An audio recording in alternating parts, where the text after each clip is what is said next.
Hello welcome welcome students, welcome to this important class. तो बच्चों, जैसे कि आप जानते हैं कि स्पेशल सीरीज में हम लोग स्पेशल टॉपिक्स को ले रहे हैं और मैकेनिकल के उन सब टॉपिक पे बात कर रहे हैं जो बच्चों के लिए काफ़ी डिफिकल्ट हो जाता है समझना। तो आज ऐसा ही एक बड़ा इंपॉर्टेंट टॉपिक हम लोग ले रहे हैं बच्चों, जिसका एसएससी आरआरबी जैसे एग्जाम में क्वेश्चन आया है और हमेशा पूछा गया है और एसएससी में तो रिपीटेडली पूछा गया है। तो ऐसे टॉपिक में सबसे ज़रूरी है जो चीज़ वो ये है, क्योंकि मेन स्ट्रीम सिलेबस जब आप पढ़ते हैं तो उसमें ये टॉपिक स्किप किया जाता है, क्योंकि मेन स्ट्रीम सिलेबस में ये होता नहीं है। लेकिन इससे क्वेश्चन बन रहे हैं तो इसका मतलब है टॉपिक को अच्छे से समझना जरूरी है। तो आइए आज मेक इट इजी के साथ इस गुत्थी को सुलझाते हैं, बिकॉज आप सबको पता है कि मैकेनिकल को अगर सबसे ईजीएस्ट वे में समझना है तो वो प्लेटफॉर्म मेक इट इजी है। तो आइए बच्चों, हम बात कर रहे हैं दैट इज थ्रॉटलिंग कैलोरीमीटर की। तो एसएससी के पेपर को सॉल्व करते वक्त बहुत बार आपने इसका जिक्र सुना होगा कि इससे जो है हमसे क्वेश्चन पूछे गए हैं। तो आइए आज इसको समझ भी लेते हैं बच्चों कि कैसे क्वेश्चन, और साथ साथ मैं आपको पूरे सेशन में बने रहिएगा। कंसेप्ट और प्रोसेस तो समझाऊंगा ही समझाऊंगा, लेकिन उससे ज़्यादा जरूरी है कि मैं इसका न्यूमेरिकल भी सॉल्व करवाऊंगा, मतलब इसकी कैलकुलेशन भी करवाऊंगा, जिससे कि आपको समझ भी आए कि इस तरह का कुछ पूछा जाता है तो फिर आप जो है आपको सॉल्व कैसे करना और चीज़ों को समझना कैसे है।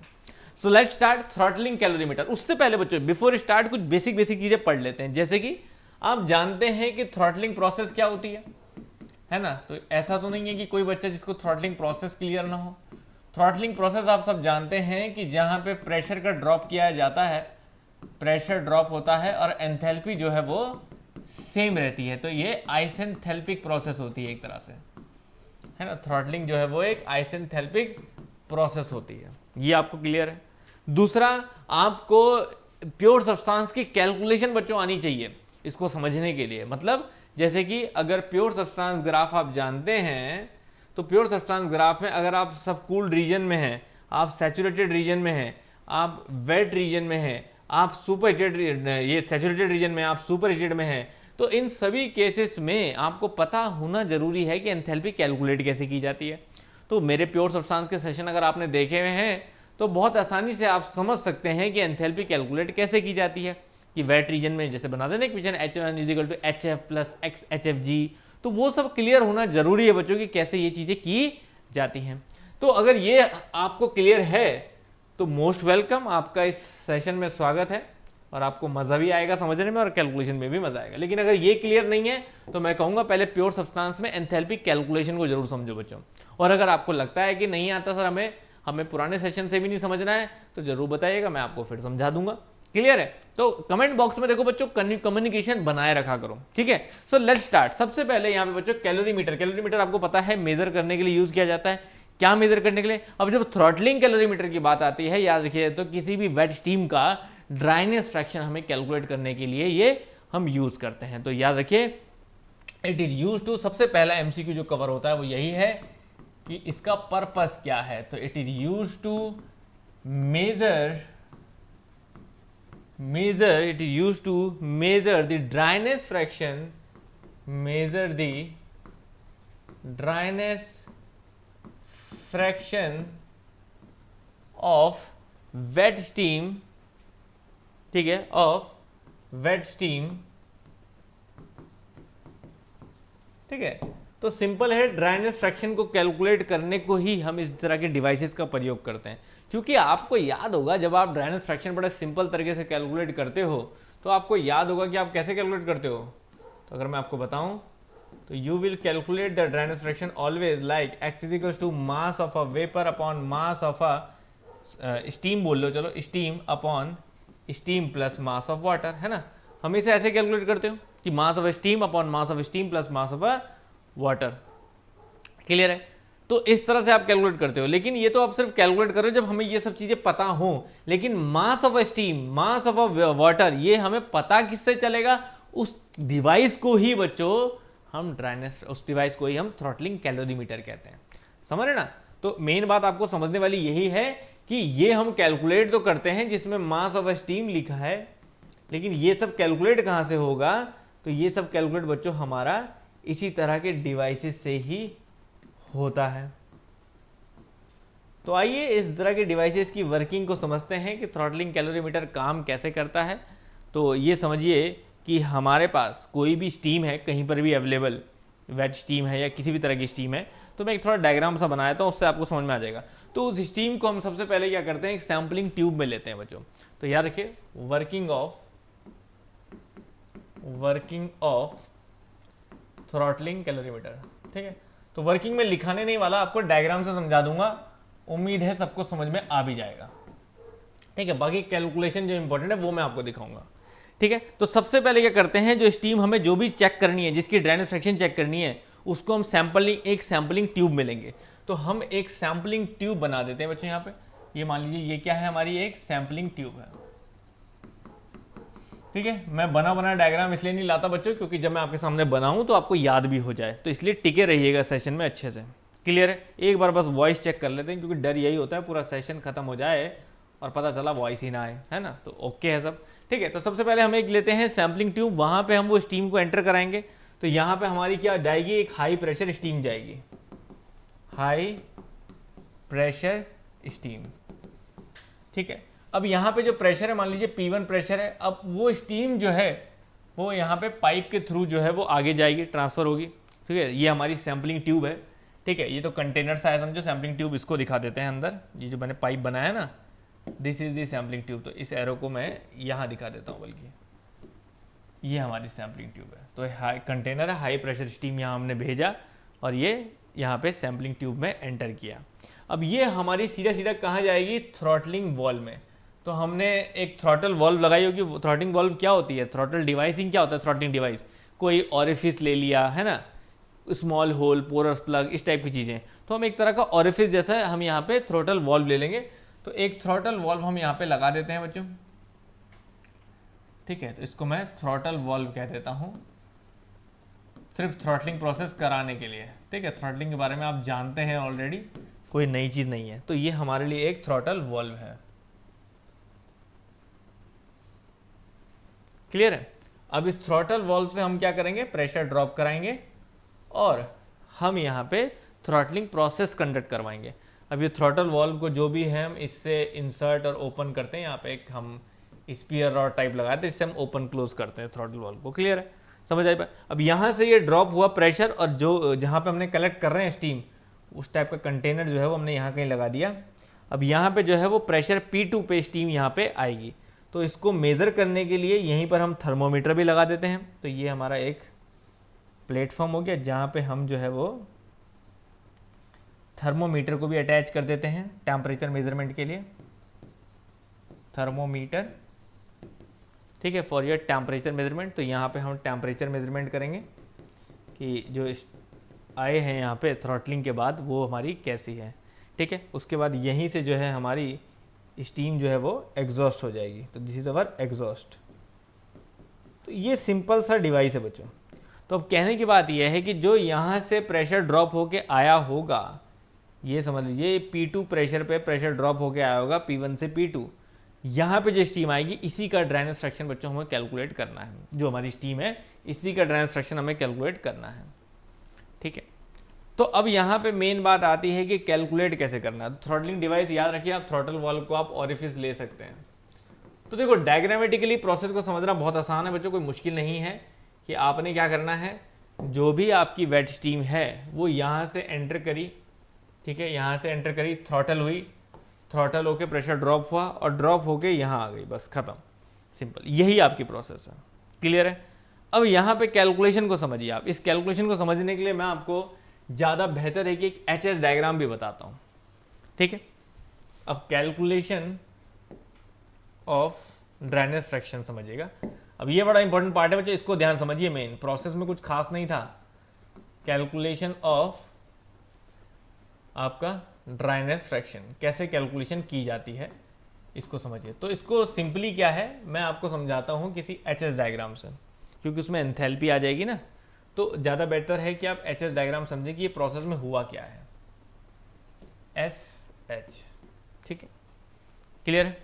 देखिए अब ध्यान से देखिएगा, HS डायग्राम आप सबको पता है कि बनता है कुछ ऐसे, इस टाइप से बनता है। HS डायग्राम मोलियर डायग्राम जैसा होता है, और उसमें ड्रेनेज फ्रैक्शंस की लाइन कौन सी होती है, these are the drainage fractions की लाइंस है ना, इस तरह से, ठीक है। ये हमारी प्रेशर लाइंस जो होती हैं वो ऐसे होती है, प्रेशर लाइंस, ठीक है। और ड्रेनेज फ्रैक्शन हमारा क्या आएगा, जैसे ये है, ऐसे ही एक ड्रेनेज फ्रैक्शन की लाइन हमारी आ जाएगी जो कि कुछ इस तरह होगी, मान लीजिए स्ट्रेट हम ले लें, जैसे ये लिया ना, तो ऐसे ही कोई यहाँ पे ड्राइनेस फ्रैक्शन होगा, मान लीजिए इस पॉइंट पे ये, तो मान लीजिए ये पॉइंट जो है हमारा वो 1 पॉइंट है, ये हम 1 पॉइंट पे हैं, ये हमारी वेट स्टीम है जो अभी यहाँ पे है, ठीक है, और ड्राइनेस फ्रैक्शन इसका कोई x1 है जो हमें कैलकुलेट करना है। तो जो हमें मेजर करना है किसी वेट स्टीम का ड्राइनेस फ्रैक्शन। अब उसके बाद हमने प्रोसेस क्या कराई बच्चों, थ्रॉटलिंग प्रोसेस कराई, याद रखिएगा थ्रॉटलिंग प्रोसेस। थ्रॉटलिंग प्रोसेस कराने का मतलब क्या है कि एंथैल्पी रिमेन कांस्टेंट, तो मतलब यहाँ पे जो H1 होगी एंथैल्पी वही H2 भी होगी, H1 है ना। तो यहीं से अगर मैं प्रोसेस आगे कराऊं और मैं सुपर हीटेड तक ले जाऊं, अब ये मेरी मर्जी है कि मैं सैचुरेटेड तक करा रहा हूं या सुपर हीटेड तक। तो मान लीजिए मैं यहाँ से सुपर हीटेड तक हीटअप कर रहा हूँ कहीं P2 प्रेशर तक, ये P1 प्रेशर लाइन है, ये P2 प्रेशर लाइन है ना। तो P1 से मैंने P2 तक जो है वो थ्रॉटलिंग प्रोसेस कराई, थ्रॉटलिंग है इसलिए स्ट्रेट लाइन आई बच्चों कि एंथैल्पी विल रिमेन कांस्टेंट, ठीक है, H1 इज टू H2। समझ आ रही है प्रोसेस सिंपल, देखो डायग्राम से क्लियर हो रहा है आपको, ठीक है ना, ये क्लियर हो रहा है आपको कि वेट रीजन से थ्रॉटल करा के मैं सुपर हीटेड तक ले आया, ठीक है, समझ ना। थोड़ा बहुत डिफरेंस दिख जाएगा, ये चीज़ कम हो सकती है, ये चीज़ ज़्यादा हो सकती है, वो अलग अंतर है, लेकिन मेरे को क्या कैलकुलेट करना है, मुझे ये ड्राइनेस फ्रैक्शन निकालना है बच्चों x1, ठीक है, कि इस वेट स्टीम का ड्राइनेस फ्रैक्शन क्या था, सिंपल सा कैलकुलेशन है, क्लियर है। तो अब देखिए, अब आप सिंपल अगर कैलकुलेशन जानते हैं तो आपको एक बेसिक चीज़ पता होगी कि अगर मैं H1 कैलकुलेट करना चाहता हूं बच्चों तो क्या होगा बताओ, किसी वेट रीजन में एंथैल्पी का कैलकुलेशन क्या होता है, enthalpy H1 at wet region कैसे कैलकुलेट किया जाता है बताइए। सिंपल तरीका है, क्या H1 जो है वो निकाला जाता है, याद रखिए सबसे पहले यहां तक का HF है ना, ये सबको पता है, दिस इज कॉल्ड HF, जो सैचुरेटेड लिक्विड लाइन होती है वहां तक उसे कहते हैं हम HF, और उसके बाद जो ये डिफरेंस होता है ये HFG कहलाता है। तो HF plus x1 times of wet region में ऐसे लिखते हैं ना, HF1 plus x1 times of HFG1, समझ में आ रहा है ये HFG1, सिंपल बच्चों, ये है एट प्रेशर P1 प्रेशर पे हमारी एंथैल्पी ये रही, क्लियर है। अब मैं H2 निकालने को बोलूं, आपको क्या लिखोगे बताओ, ये दो ही चीज समझ रहे हो बच्चों और कुछ भी नहीं। अब चाहो तो H2 को आप सीधा सीधा इसके इक्वल H2 लिख सकते हो ना, देखो लिख तो सकते हो ये, क्यों, क्योंकि एंथैल्पी रिमेन कांस्टेंट, तो यही H2 भी हो सकता है। लेकिन अगर मैं इससे ना निकालूं तो H2 को मैं अलग से भी लिख सकता हूं, कैसे, वही सुपर हीटेड रीजन में। तो अब देखो मैं यहां पे लिख के दिखाऊं आपको,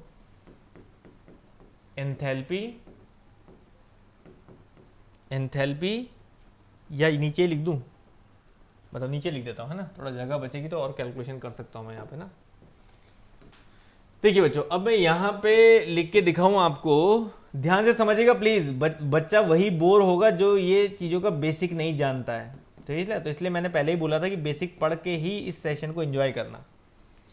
eight H2 at super heated region, ठीक है, एट P2। अब देखो कैसे लिखोगे ये, अब आपको याद होगा बच्चों कैसे लिखा जाता था, अब आपको याद होगा ये HF होता था तो ये HG होता था, यहां तक का ये HG होता था, तो आपको याद है ऐसे लिखते थे HG प्लस CPDT, है ना, CPDT लिखते थे, तो CP S मतलब स्टीम का, DT मतलब T सुपर हीटेड, ये है टेम्परेचर सुपर हीटेड और ये है टेम्परेचर सैचुरेटेड। तो क्या होता था दोनों का डिफरेंस, ये इक्वल नहीं होंगे, याद रखिए मैं लिख रहा हूं ये क्योंकि TS डायग्राम बनाओगे तब ये अंतर दिखेगा। तो T super heated minus T saturated, simple होता है ये, सिंपल। तो ऐसे लिखा जाता है बच्चों। अब बात आती है कि Hg को कैसे लिखना है, Hg को भी आप तोड़ सकते हो, कैसे, H2 is equal to, Hg को कैसे तोड़ सकते हो, HF2 प्लस HFG2,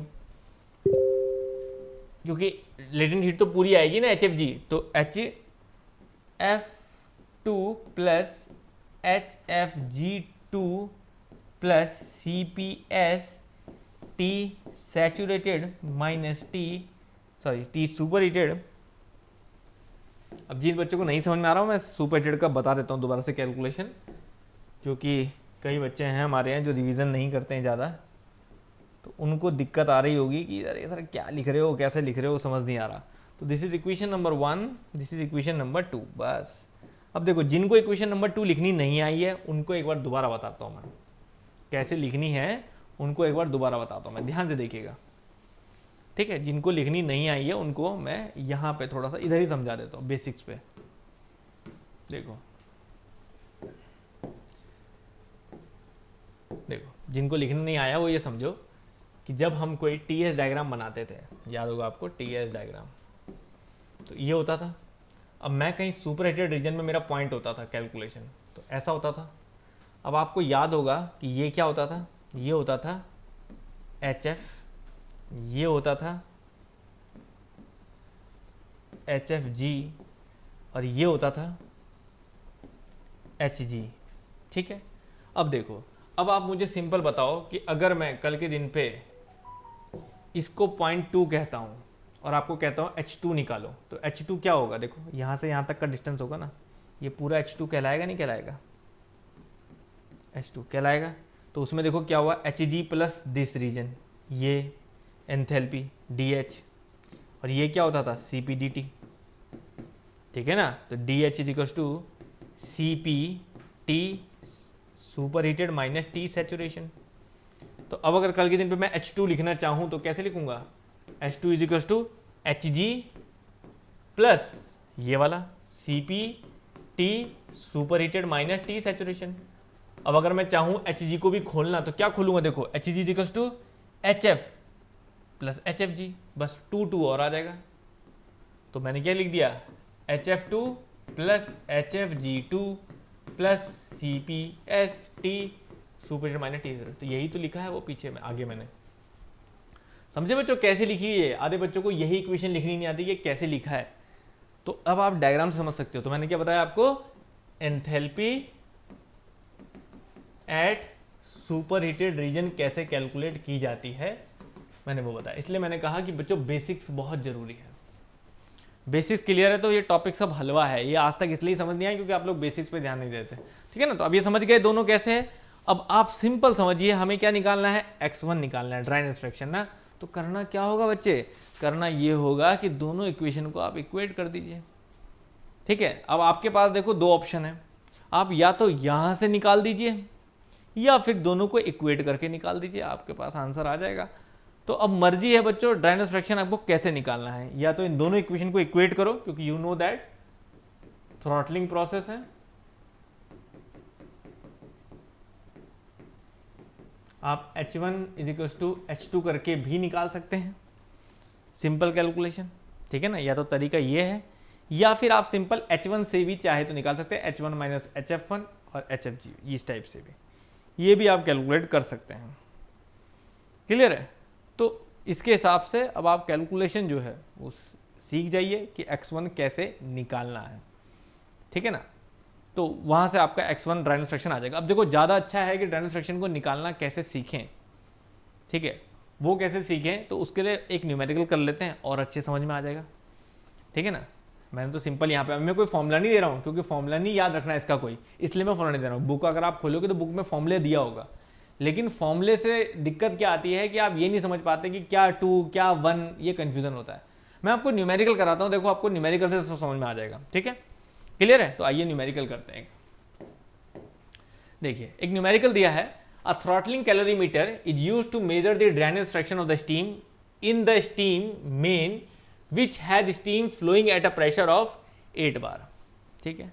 तो प्रेशर P1 क्या है जो स्टीम फ्लो हो रही है उसके हिसाब से उसने दिया है। तो उसने कहा है कि प्रेशर P1 है आपका 8 बार, ओके, ठीक है। The steam after passing through the calorimeter, अब ये कैलोरीमीटर से बिफोर की कंडीशन थी कि प्रेशर P1 है 8 बार और पासिंग थ्रू द कैलोरीमीटर के बाद क्या है, इज एट 1 बार। अब तो P2 प्रेशर कितना हो जाता है, तो ये था बिफोर थ्रॉटलिंग,